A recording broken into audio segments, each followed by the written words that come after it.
Hello, I am very excited to talk to you today about some of the work we've been doing for U.S. Fleet Forces Command to monitor the local harbor seal population. Marine mammal conservation is my job for the Navy, and so it is critical to understand the Navy's potential impact to marine life and to find ways to minimize any impacts. In this area, there has always been the occasional report of a seal, but about 7 years ago we started to see more frequent reports. And instead of one animal here or there, they were occurring in small groups at the Chesapeake Bay Bridge Tunnel, which crosses a major shipping channel. So we went out to investigate, and the first time out we saw seals, which is almost never the case for a species considered rare in Virginia. Because marine mammals, such as seals, are protected under the Marine Mammal Protection Act, we were very familiar with the types of seals that occur in the area. But this many reports of seal sightings was new information and very surprising. So we set up a study in 2014 to systematically investigate seal presence at several places where seals come out of the water to rest in Virginia, also known as haulouts.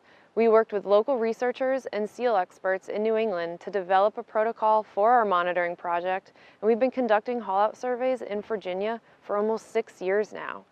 So from our surveys, we've found that seals regularly occur in Virginia every year from the fall to spring. The most common species we see here in Virginia is the harbor seal, although we do occasionally see a gray seal. And from the data that we've collected so far, we've estimated a minimum population of about 160 harbor seals for the area.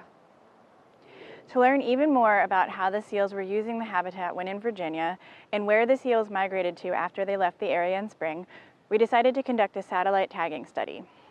Working with several research partners, we tagged harbor seals by capturing them in nets and holding them temporarily on shore to glue a tag on their fur. The tag will stay on the seal until they molt their fur in late spring and early summer, once they are further north.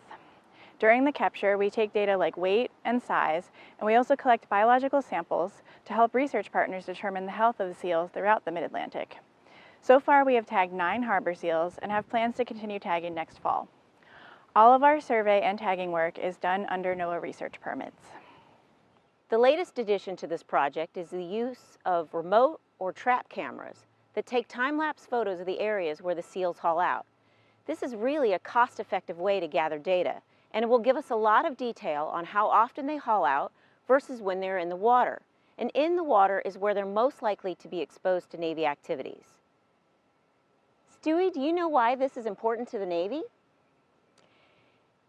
Well, we need to understand if seals are using the same areas as where the Navy trains and tests, and how often they might be there. With this data, we can better plan our activities and develop any needed protective measures.